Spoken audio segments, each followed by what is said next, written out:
Bienvenidos, queridos hermanos, a este es su programa de Apologética Católica.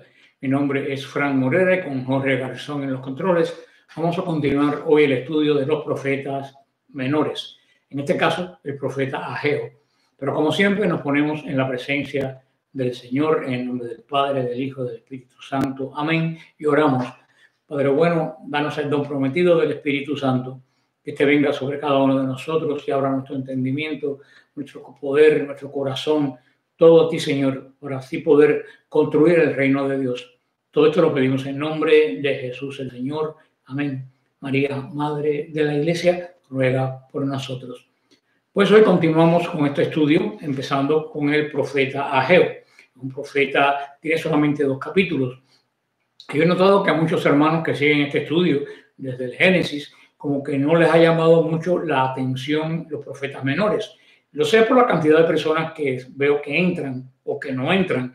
Y yo creo que subestimamos un poco a los profetas menores. Sé que muchas veces parece repetitivo, pero cada uno de ellos tiene un mensaje muy particular para cada uno de nosotros. Sobre todo para mí, el último capítulo de Nahum que vimos es, de Sofonías. El último capítulo de Sofonías que vimos es poderosísimo. Ese capítulo 3 tiene un mensaje potente para nosotros el día de hoy.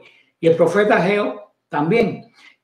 Tenemos que destacar de otras oportunidades que hay que leer los libros históricos juntos con los profetas, hacer un cierto paralelo, porque los profetas vivieron dentro del marco que se desarrolla en los libros históricos, sobre todo del primero y segundo de Reyes. Hay un pequeño grupo de libros que por motivos históricos figuran juntos. Estos son Esdras, Nehemías y Esther. Son definitivamente libros históricos. Pero yo creo que deberían estudiarse, si tuviéramos tiempo, junto con el libro de Ageo, Zacarías y Malaquías. O sea, 3 libros históricos que corresponden a 3 profetas. Fueron los profetas que escribieron esta serie que comenzamos, estos 3, son los profetas que escribieron, que predicaron al remanente del pueblo de Israel, que regresó a la tierra después que se le dio, el rey Ciro le dio libertad. Ageo, el escritor de este libro, fue mencionado en el libro de Esdras 5.1 y 5.2. También en el libro de Esdras, en capítulo 6, versículo 14, como uno de los profetas que animaron al citado remanente de Israel. Me acuerdo cuando leyendo Esdras se los dije a ustedes que ese era Ageo el profeta, que íbamos a estudiar más adelante. Este pequeño grupo que regresó para reedificar el templo, que era su principal cometido, aparentemente y en contra de todas las dificultades que presentaron todos los vecinos, inclusive los samaritanos.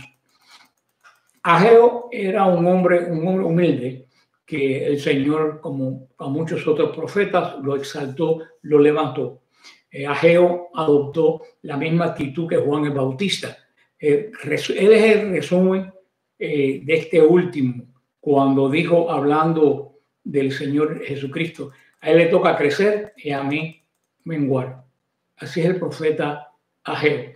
Él era el mensajero de Dios para esa generación de israelitas.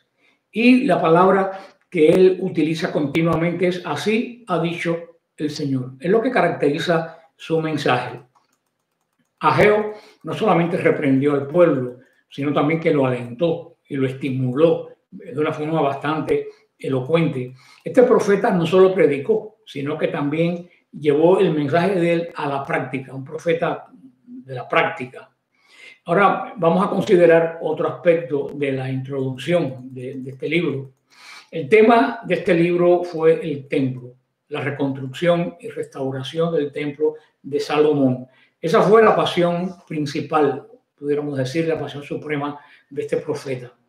No solo reprendió al pueblo por su demora, vamos a ver en la reconstrucción del templo que se demoraron, sino que también los animó, los ayudó, hizo todo lo que pudo para esta magna empresa del templo. A continuación, vamos a ver algún aspecto importante de este libro, el mensaje. Ageo se refirió constantemente a la palabra del Señor, como ya dijimos.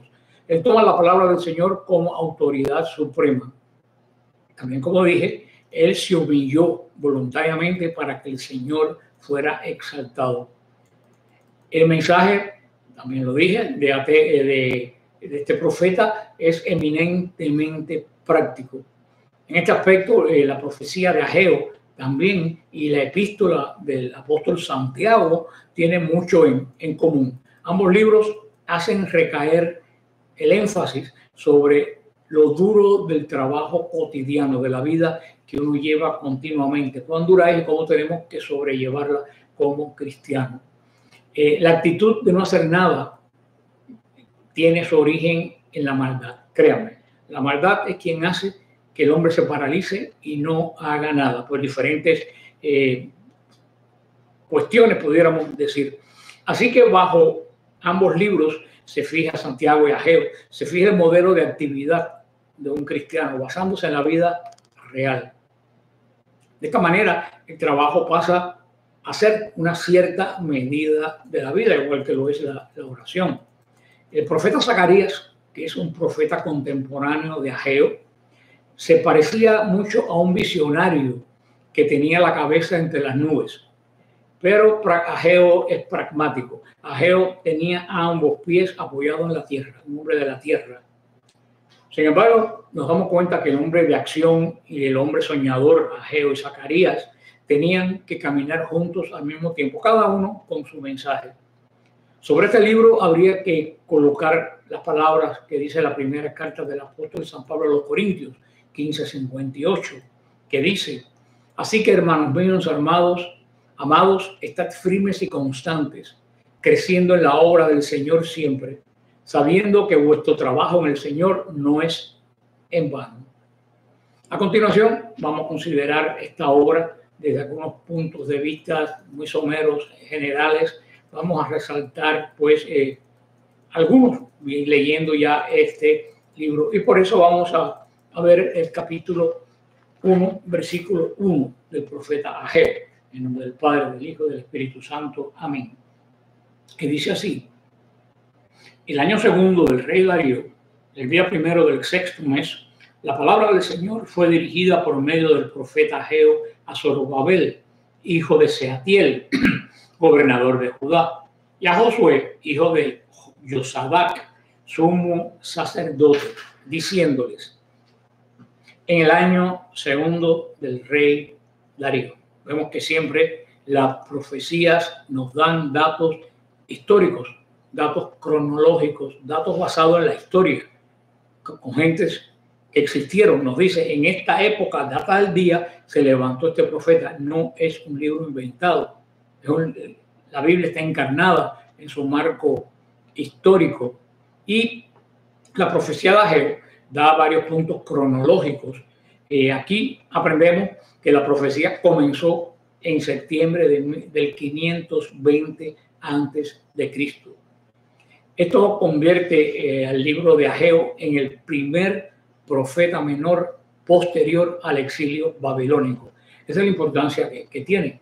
De los 12 profetas, los primeros 9 hablaron antes de que Judá fuera llevado al cautiverio, antes que Judá fuera exiliado en Babilonia. Los últimos 3 profetas menores, Ageo, Zacarías, Malaquías, hablaron cada uno cuando Israel regresó después de 70 años de exilio en Babilonia. Todo lo que quedó, cuando llegan, que contemplan todo lo que queda, se dan cuenta que la gloria antigua de Israel se había acabado, que no había nada, que este remanente del pueblo que el Señor rescató para continuar su obra, tenían otra vez que comenzar de nuevo. En el año 538 a.C., el rey Ciro de Persia le permitió, eso lo vemos en los libros históricos, que los judíos exiliados regresaran a Jerusalén. 2 años más tarde, en el 536 a.C., se comenzó la reconstrucción del templo, dirigida por nuestro amigo que ya estudiamos, Zorobabel. El trabajo se detuvo a cabo de 2 años, en el 534. Pueden leer el estudio de Zorobabel, que es muy hermoso ese libro, que nos habla precisamente de esto, en esta realidad que vive Ageo. Después de 14 años de haber abandonado el trabajo en el templo, se volvió a reanudar en el 520 antes de Cristo y se terminó 4 años después en el 516. Solo vemos en el libro de Esdras, capítulo 6, versículo 15. Este templo que muy modestamente reconstruyó Zorobabel es el templo que ya mucho antes de nacer Cristo, Herodes el Grande, queriendo congraciarse con el pueblo judío, levantó este magnífico templo que fue una de las maravillas del mundo, que la explanada solamente contaba con la extensión de 24 campos de fútbol. Yo antes pensaba que eran 4 campos de fútbol, y pensaba que era grande, pero leyendo bien me di cuenta que eran 24 campos de fútbol americano, la explanada. Lo que hizo Herodes fue algo grandioso, pero en el centro quedaba todavía este lugar donde fue reconstruido el templo de Zorobabel y donde fue consagrado el templo que Salomón erigió para el Señor. Tenemos que notar que aquí van a ser las fechas contadas por los reyes paganos. Antes lo hacían por los reyes de Judá o de Israel. Ya no había rey en Israel ni en Judá. Por eso es que se cuenta a través de los reyes paganos. Pero el tiempo sigue siendo importante para el Señor. Vino la palabra del Señor al profeta Ageo. Eran años difíciles del regreso del exilio. Eran lugares cuando el pueblo llegó, como les dije, no se encontró absolutamente nada, solamente piedras viejas. Y el Señor va a hablar a su pueblo a través de este profeta súper importante.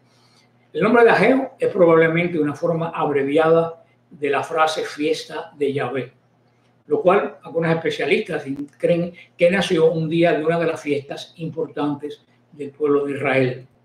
Ageo nos presenta a 2 figuras destacadas en Jerusalén durante esos tiempos difíciles de la reconstrucción.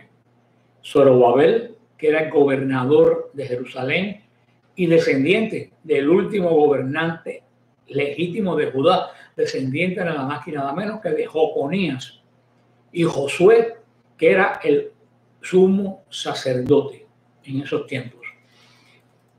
Vamos a ver el versículo 2. Dice así. Así dice el Señor de los ejércitos. Este pueblo va diciendo, aún no ha llegado el momento de reconstruir el templo del Señor. Quedamos aquí. Ageo dio este primer mensaje alrededor de septiembre del año 520 antes de Cristo. ¿Qué pasaba en ese momento? En ese momento los exiliados habían regresado a Jerusalén desde hacía 18 años, pero el trabajo de reconstrucción del templo había estado inactivo por 14 años. La obra, si los que lean a Zorobabel, comenzó de una forma gloriosa, si ustedes se recuerdan. Esto también nos lo dice Esdras, el libro de Esdras, capítulo 3, versículos 10 y 11, que dice así. Y cuando los albañiles del templo del Señor echaban los cimientos, pusieron a los sacerdotes vestidos con sus ropas y con trompetas, y a los levitas, hijos de Asaf, con címbalos, para que alabasen al Señor según la ordenanza del rey David a Israel. Y cantaban alabando y dando gracias al Señor y diciendo, porque eres bueno, porque para siempre su misericordia sobre Israel. Y todo el pueblo aclamaba con gran júbilo, alabando al Señor, porque estaban echando los cimientos de su casa. Empezó de una forma bella. A pesar del comienzo glorioso, después de unos años de 2 años de trabajo, se detuvo. ¿Qué sucedió? El pueblo se sumió en el desánimo y se descarriló por perder el enfoque de cuál era la misión de ellos. Cuando Ageo profetizó, se habían ya colocado los cimientos del templo y se había reconstruido el altar. Si ustedes se recuerdan, cuando dimos Esdras, hablamos que se comenzó, lo más lógico es que se comenzara por las paredes o las murallas del templo, pero no, esto empezó sobre el altar. ¿Por qué? Porque el altar era el corazón del templo, como el altar es el corazón de nuestra iglesia. Por eso se reconstruyó el altar, el gran altar, que era gigantesco, no era como nuestros altares, era casi como un cuarto, qué sé yo, de 4, 5, 6 pisos, de 6 pies de alto. Primero se reconstruyó el altar y después se iba a reconstruir las paredes del templo. Pero no, ahí se quedó todo, los cimientos y el altar. Los ciudadanos de Jerusalén se justificaban siempre antes y ahora nosotros los creyentes nos hemos justificado. Se decían asimismo que aún no era el tiempo de reanudar las obras. Definitivamente había buenas razones por las que ellos podían decir esto y por las que las obras de reconstrucción del templo se habían puesto difíciles. ¿Cuáles eran? La tierra seguía desolada después de 70 años de abandono. No había cultivos. Era muy difícil la comida. Segundo, el trabajo era muy duro en ese clima que muchas veces es caluroso. En Jerusalén, aunque hay frío por la noche, pero los rayos del sol pueden ser bien caldean mucho la piel. No tenían mucho dinero, no tenían manos de obra. Las pocas cosechas que pudieron hacer fueron inútiles por la sequía que tenían, no dieron abasto. Tenían enemigos hostiles que resistieron la obra. Si se recuerdan, los samaritanos quisieron venir a ayudar a reconstruir el templo y fueron rechazados por Israel. No quisieron que los samaritanos los ayudaran, porque dijeron que los samaritanos eran los judíos que se habían quedado en el reino del norte, que ya de por sí estaban paganizados, y se habían juntado con paganos que vinieron a poblar la región, que por lo tanto habían dejado de ser judíos y no les permitieron construir, ayudar a construir el templo. De ahí nace la discordia entre los samaritanos y los judíos, que duraba hasta el tiempo de Cristo y que hasta no hace mucho todavía duraba. Inclusive estaba prohibido casarse un judío con los samaritanos hasta hace 10 años. Hace poco permitieron a un judío o una judía casarse con samaritanos porque la comunidad samaritana, que es de unas 900 personas, lo que queda, se ha reducido porque ha habido muchos muchachos que han nacido con problemas anormales, de anormalidad de diferentes grados. ¿Por qué? Porque ellos tuvieron por muchos siglos casándose entre ellos mismos, entre sus mismas familias. Y eso hizo que degeneró pues un poco esta tribu. Por eso, para entrar un aire fresco, genes frescos, permitieron hace unos 10 años que se pudieran casar con judíos o con judías. Pero todavía de cierta forma hay cierta prevención entre ambos pueblos. Y surge por ello, surge por esto. Aparte de los samaritanos, habían otras tribus que estaban por los alrededores, que habían ocupado el territorio, que veían con malos ojos que Israel volviera a reconstruir lo suyo, tal como en estos momentos. Otro factor que en Israel siempre es terrible es la nostalgia. Ellos se acordaban de los tiempos fáciles que tuvieron en Babilonia, como se acordaban de los tiempos de abundancia de cebolla que tuvieron en Egipto, pero no se acordaban que eran esclavos y que clamaban por liberación. Ahora viene la añoranza de que antes era mejor que lo que teníamos ahora. El pueblo hizo, claro, no va a decir estas excusas al Señor, el pueblo hizo que su excusa sonara espiritual, como nosotros hacemos muchas veces. No podían hablar en contra de la idea de reconstruir el templo, no podían. Así que hablaron sobre el tiempo, no de ellos, sino de Dios. ¿Qué decían ellos? No es el tiempo de Dios para reconstruir el templo. Y así llevaban 14 años siendo unos holgazanes. También nosotros muchas veces, yo he oído esta palabra, aún no es el tiempo de Dios. Y hay veces que no es el tiempo de Dios, estoy de acuerdo. Pero muchas veces queremos tapar nuestra vagancia o nuestra falta de entusiasmo, echándole la culpa no a mi tiempo, sino al tiempo del Señor. Debido a los grandes obstáculos en contra de la obra del templo, el pueblo comenzó a racionalizar las cosas y decidió que después de todo, tal vez no era el tiempo de reconstruir. ¿Qué dijeron ellos?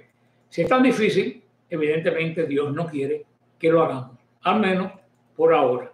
Esa tentación me ha sucedido a mí y le ha sucedido a muchos de ustedes seguramente. A veces que el Señor no quiere que se haga algo y paraliza lo que uno está haciendo. Pero hay veces uno es quien paraliza las cosas y piensa que es el Señor. Ustedes me dirán, bueno, ¿cómo yo sé cuándo soy yo y cuándo es el Señor? Como le he dicho siempre, la única forma de saberlo es el don de discernimiento. Por eso todo cristiano y sobre todo los que tienen cargos en la iglesia deben pedir continuamente el discernimiento para saber cuándo es la obra de Dios y cuándo es la obra mía, cuándo es el tiempo de Dios, cuándo es el tiempo mío, cuándo es el enemigo el que me instigue, cuándo Dios es el que me mueve. Ni a ellos ni a nosotros nos gusta escuchar a Dios hablarle al pueblo de esta manera. Dios dijo, este pueblo, no dijo mi pueblo, este pueblo se separó de nuevo del pueblo. ¿Por qué? Porque vio las excusas, vio que habían puesto prioridades. Su prioridad era la reconstrucción del templo, porque el pueblo de Israel, la función del pueblo de Israel, aparte de preparar la venida del Mesías, era adorar a Dios. Era el único pueblo que adoraba a Dios, era el único pueblo que enlazaba a Dios con los hombres por medio de la adoración. Y vemos que ellos se fueron pensaron que cosas más materiales eran más necesarias que el templo del Señor. Entonces el Señor dijo, si ustedes no se ocupan de lo mío, yo no me ocupo de ustedes. Tenemos que tener en mente que estas no eran malas personas, como los fariseos tampoco eran malas personas, no eran gente verde con cuernos ni con los pelos parados, no. Los fariseos eran gente que pagaban sus impuestos, que iban al templo, que cumplían todo lo que decía el Señor, que hacían caridad cuando tenían que hacer caridad, que ayunaban cuando tenían que ayunar, era una clase alta. Esta gente que llegaron no eran malas personas, esta persona era el remanente que el Señor permitió que permaneciera en Babilonia. Cientos de miles de personas entraron en el cautiverio y solo regresaron alrededor de 50,000. Unos dicen de 50,000 a 75,000. Dicen que fueron de ya posiblemente ocurrió 1 millón o más de hebreos en Babilonia. Regresó solamente este remanente fiel. Los que lo hicieron fueron quienes, los más comprometidos con el Señor, y no solo con el Señor, con la restauración de Jerusalén. Por eso es que era tan importante que ellos no desenfocaran la misión que tenían. Vamos a hacer el versículo 3 y 4 y dice así. Entonces, la palabra del Señor fue dirigida por medio del profeta Ageo, diciendo, ¿acaso os ha llegado a vosotros el momento de habitar en vuestras casas artesonadas, mientras que este templo sigue en ruinas? Ahora, así dice el Señor de los ejércitos, reflexionad bien sobre vuestra conducta.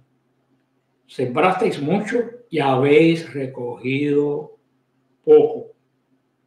Comisteis y no os habéis saciado. Bebisteis y no os habéis embriagado. Os vestisteis y no os habéis calentado. Y el jornalero ha echado su paga en sacos rotos.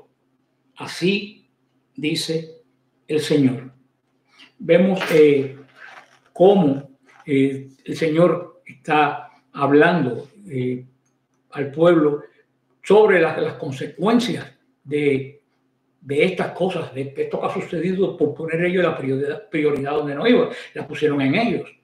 El Señor tenía algo que decirle a través del profeta Ageo. El Señor estaba harto de escuchar excusas y malas prioridades. El pueblo decía, no es tiempo de reconstruir el templo. Pero, sin embargo, era momento de reconstruirse ellos casas con artesonado, casas bonitas. ¿Se recuerdan quién hizo algo parecido? Salomón. Salomón edificó primero una casa para Dios, es la parte inversa, y luego una para sí mismo. ¿Por qué? Porque su padre, el rey David, primero hizo una casa para él y después una casa para el Señor. Y cuando estaba terminada su casa, el rey David dijo, voy a construir la casa para el Señor. Y el Señor le dijo, no, yo no necesito que tú me hagas casa. Tu hijo me va a hacer la casa. Vemos aquí también cómo es la inversión de prioridades y cómo es, cómo actúa el Señor con esta inversión de prioridades. Ellos lo sabían porque tenían ya los libros de los reyes, por lo menos tenían esa tradición de que había pasado con Salomón y con David.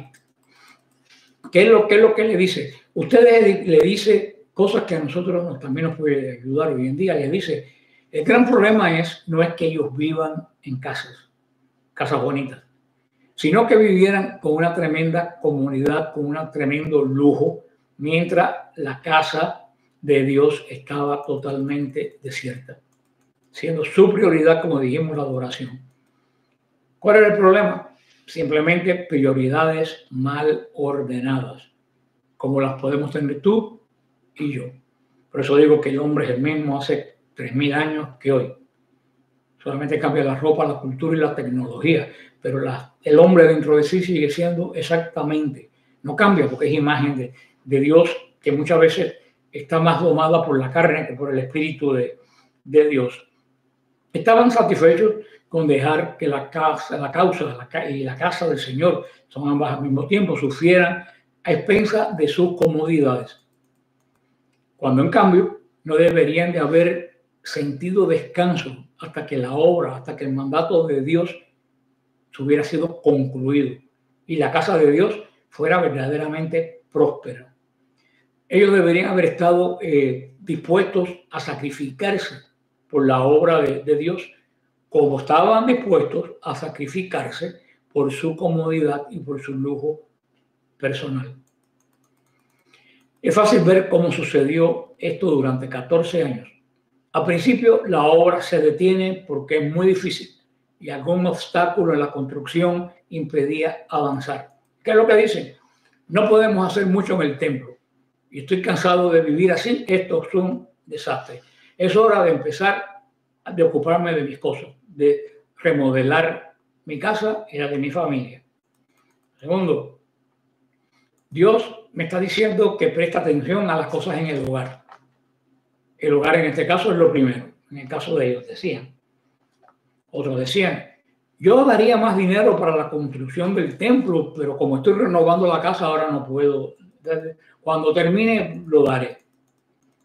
Otros hubieran dicho, bueno, el templo no ha estado abierto al público durante más de 70 años, un poco más de tiempo, ¿qué importa? Otros dirían, los espirituales dirían, este no es el momento adecuado de Dios, más adelante. Otros dirían, el altar está allí y podemos por lo menos hacer los sacrificios.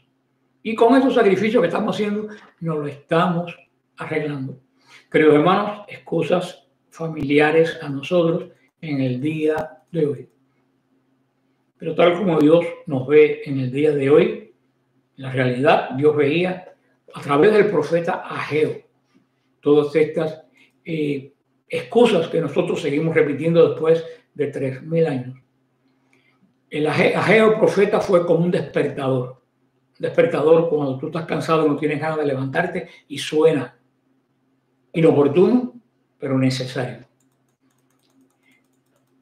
Muchos cristianos, nosotros somos como estos antiguos hebreos. De alguna manera nos convencemos que la economía, cuando se trata de hacer cosas para Dios, está mala, pero cuando es para mí, se puede hacer.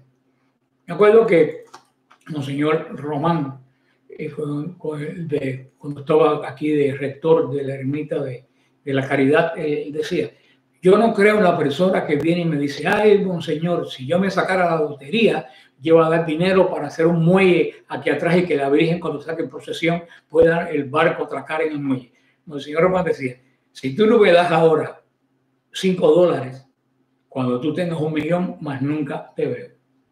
Y eso es así. Eso es verdaderamente cierto. Y el profeta menciona aquí las casas de las personas. Parece dar a entender que algunos de ellos, porque dice casas en plural, tenían más de una casa.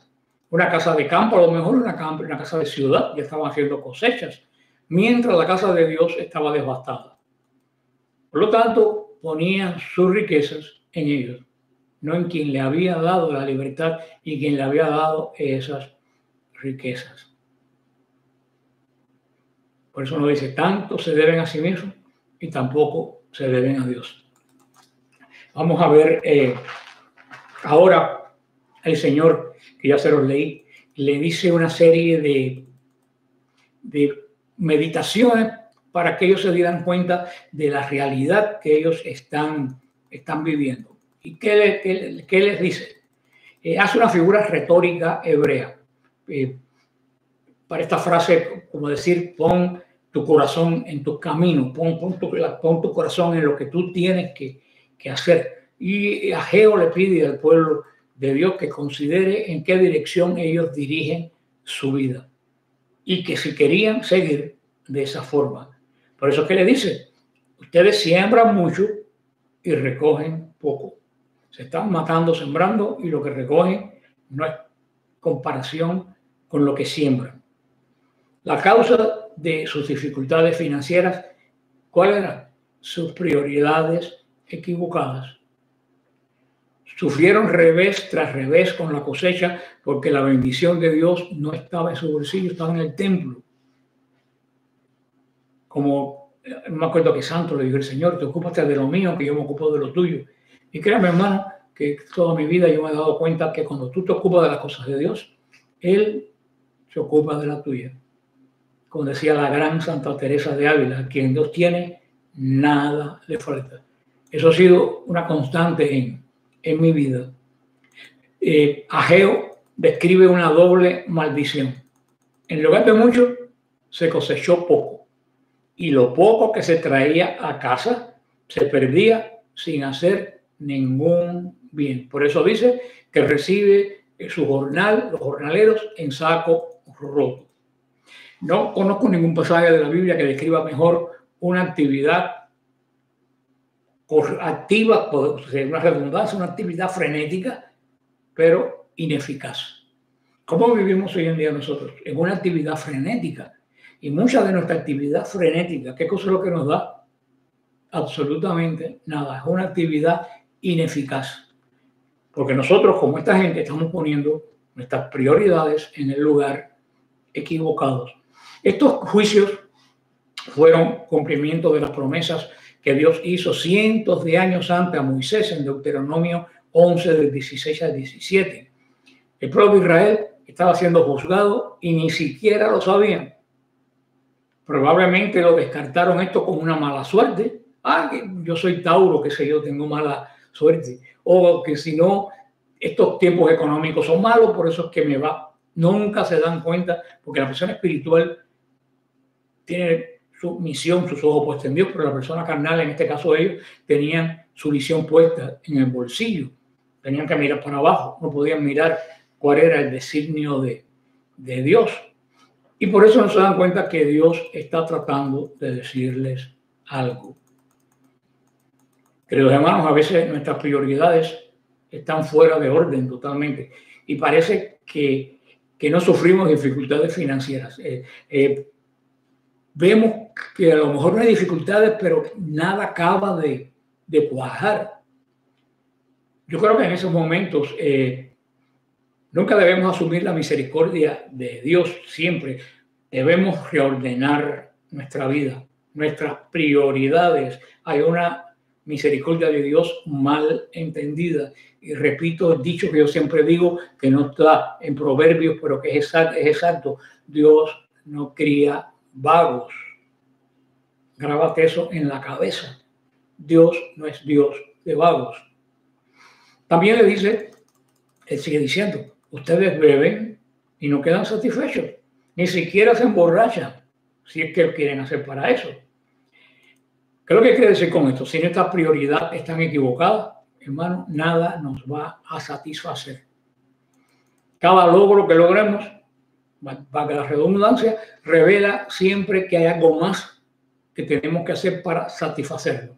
Queremos tal cosa, pero cuando la tenemos ya, en vez de estar satisfechos con eso, se nos presenta otra cosa que nos resta y queremos estar. Entonces, pensamos que para estar totalmente satisfechos tengo que tener la segunda opción. Cuando tenemos eso segundo que queremos y ya estamos con ello, miramos que hay una tercera cosa que nos falta. Y así el hombre nunca está satisfecho. Por eso el gran San Agustín decía, estoy inquieto nada me satisface y no estaré tranquilo y satisfecho hasta que no descanse en ti. Si lo poco que tenemos hubiera sido como lo poco que tiene un hombre justo, pudiéramos haber no solo vivido de eso, sino regocijarnos con eso. Pero no tuvieron esa bendición. Quedaron débiles y vacíos porque Dios no era el centro de su vida. Vamos a ver el versículo 7 al 11 y dice así: así dice el Señor de los ejércitos, reflexionad bien sobre vuestra conducta, subid al monte, traed madera, reconstruid el templo, que yo me complaceré en él y seré glorificado, dice el Señor. Pretendéis mucho y habéis lucrado poco. Metisteis en casa y yo lo he aventado. ¿Por qué? Oráculo del Señor de los ejércitos. Porque mi templo sigue en ruinas, mientras ustedes cada uno se apresuran con su propia casa. Por eso a vosotros los cielos os han denegado el rocío y la tierra os ha denegado su fruto. He convocado a la sequía sobre la tierra, sobre los montes, sobre la mies, el mosto y el aceite, y sobre cuanto produce el suelo, sobre los hombres y sobre las bestias, y sobre todo producto de las manos. Bueno, esto sería para un retiro nuestro hoy en día. Esto es tan actual que lo tengo delante de mí como si estuviera viéndolo. Esa es la actualización de la palabra de Dios. Ellos y nosotros, hermanos, nos vestimos diferentes, tenemos medios de construcción diferentes, idiomas diferentes, pero actuamos exactamente igual. Dios los llamó a ellos a trabajar. A veces la causa de Dios necesita trabajo. Trabajo que se tiene que apoyar en la oración, pero no trabajo que se descuide debido a que a lo mejor no buscamos un servicio espiritual. Eso me recuerda de Marta y María. Lo de Marta era necesario, pero Marta se atormentaba con lo que tenía. Cuando María estaba escuchando, no estaba alabando la vagancia de María, entre comillas. Está diciendo que Marta su mente estaba totalmente llena en una actividad que la podía hacer cualquier día o podía buscar de casa de las parientes o de cualquier lugar, cuando lo principal era la palabra de Dios que pasaba por ahí. Y ella se la estaba perdiendo. El Señor está diciendo aquí que no deben suponer si alguien más lo va a hacer. Eso no funciona. Cuando tú tienes algo para Dios y no lo haces, eso se queda sin hacer. Alguien lo podrá hacer después, pero eso que alguien va a hacer no era lo que tenían para ti. Eso era para él. Era hora en ese momento de que el pueblo de Dios comenzara a preocuparse por agradarle a Dios en lugar de complacerse ellos mismos. En estas casas tan bonitas, en estas vidas prósperas que tenían, estaban complacidos y se glorificaron ellos mismos. Ahora le toca el turno al Señor. El Señor también les estaba diciendo que lo hicieran con el corazón correcto. No porque lo tengo que hacer, sino con un corazón que quería agradar y glorificar a Dios. Por eso les dice, buscan mucho y hayan poco. Hermanos, eso nos pasa a ti y a mí. Buscamos mucho y hallamos poco. Cuando Dios fue descuidado, hermano, en Israel nada funcionó bien. Pudieron lograr algunas cosas, como construir casas bonitas, pero lo principal no es tener una casa bonita. Lo principal es que esa casa bonita te dé satisfacción. Y a ellos esa casa no les dio satisfacción. El Señor trajo el castigo que siempre venía sobre Israel cuando Israel se alejaba de Dios, el agua. Hasta el día de hoy el agua, siempre les he dicho, es esencial al pueblo de Israel. Ellos solamente tienen el río Jordán, que es un hilo de agua. Actualmente hay unas plantas que desalinizan el agua del mar, pero todavía sigue siendo vital el lago de Galilea. Y continuamente están preocupados viendo cuánto mide el lago de Galilea porque cuando baja mucho la cosa se pone muy mala. Cuando algo iba mal en Israel, el Señor paraba la lluvia. Eso era un signo que ellos tenían que haber puesto. Entonces podemos imaginar el pueblo de Dios que estaba deprimido, desanimado por culpa de esta sequía. ¿Qué podían pensar ellos? Oh, este debe ser Satanás que está bravo con nosotros. Un mal discernimiento. Ellos no se daban cuenta que esto no era obra de Satanás, que el Satanás eran ellos, que esto era obra de que ellos no se habían dado cuenta de cuál era la prioridad que Dios tenía para ellos. Tú ocúpate de lo mío y yo me ocupo de lo tuyo. El problema, hermano, no es ni era muchas veces Satanás, sino somos precisamente el obstáculo, somos nosotros. Y yo diría un poco más, muchas veces el problema no somos ni nosotros, son nuestras prioridades, que es lo que habla este capítulo. ¿Dónde están tus prioridades? Debido a que ellos descuidaron al Señor, el Señor se olvidó de bendecir sus 3 cosechas que tenían que recoger anualmente. Vamos a ver el versículo 12 y dice así: escucharon Zorobabel, hijo de Sealtiel, y Josué, hijo de Josadac, sumo sacerdote, y todo el resto del pueblo la voz del Señor su Dios, y las palabras del profeta Ageo, conforme a lo que había mandado el Señor su Dios. Y temió el pueblo ante el Señor. La obediencia tenía que comenzar por el liderazgo antes y ahora en la iglesia, en la nación. Si la obediencia no comienza por el liderazgo, la parte de abajo sigue en las mismas, tanto espiritual como material.